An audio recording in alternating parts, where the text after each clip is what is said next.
In 1991, a programmer created something so powerful that US government literally tried to prosecute him for it. They classified his code as weapon and investigated him for 3 years under Arms Export Control Act. His crime? Making encryption available to regular people like you and me. Look, I get it. Everyone wants to know what's the most secure messaging app is. Is it WhatsApp, Signal, Session, or some sketchy Russian thing which says end-to-end encrypted? But here's the thing, because every single one of those apps can be compromised. Company gets a warrant, pushes a backdoor update, and voila, your so-called encrypted messages are not encrypted anymore. Remember when WhatsApp used to be private? The real question isn't which app, it is which method. And the answer to it is PGP, aka Pretty Good Privacy. This is what every single one of the dark web vendors want you to use in order to do business with them. So, what actually is PGP? PGP is public key cryptography, and it works like this. You generate two keys, a public key and a private key. Think of them like a mailbox and a mailbox key. Your public key is the mailbox. You can give it to anyone, post it on your website, tattoo it on your forehead if you want. Anyone can use it to put encrypted messages in your mailbox. But only you have the private key. That's the key that opens the mailbox and let you read those messages. And you never ever share your private key with anyone. Most PGP software will force you to encrypt your private key with a password. So even someone steals your computer, they can't just grab it. Here's how it works in practice. Let's say Alice wants to send Bob a secret message. Bob gives Alice his public key. Maybe he posts it on Twitter or emails it or whatever.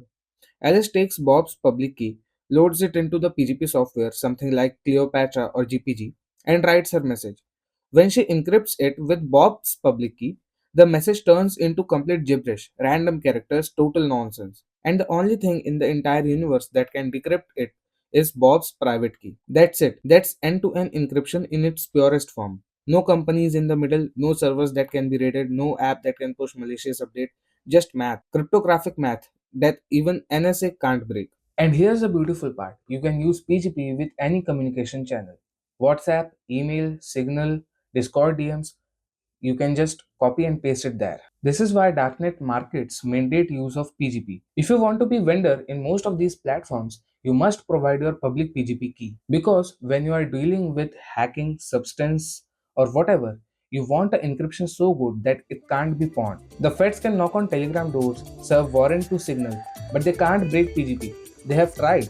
They served 3 years investigating Philip Zimmerman, the guy who created PGP, trying to nail him for exploitation. Because they classified strong encryption as a weapon, they failed and PGP went global. And that's exactly why it is still relevant. Because a tool so powerful enough that government wants to ban it, that's exactly how you know it works. Now, the number one criticism you'll hear about PGP, that it is hard to use. People complain that it is hard to copy and paste every single messages from their messaging app to the PGP software like Cleopatra or GPG. That the experience is not seamless like Signal or WhatsApp, and it requires extra steps. We are talking about 2 clicks, copy and paste, and you are telling that you can open 45 Chrome tabs, manage 3 password managers, a Spotify playlist, and can't just copy and paste messages?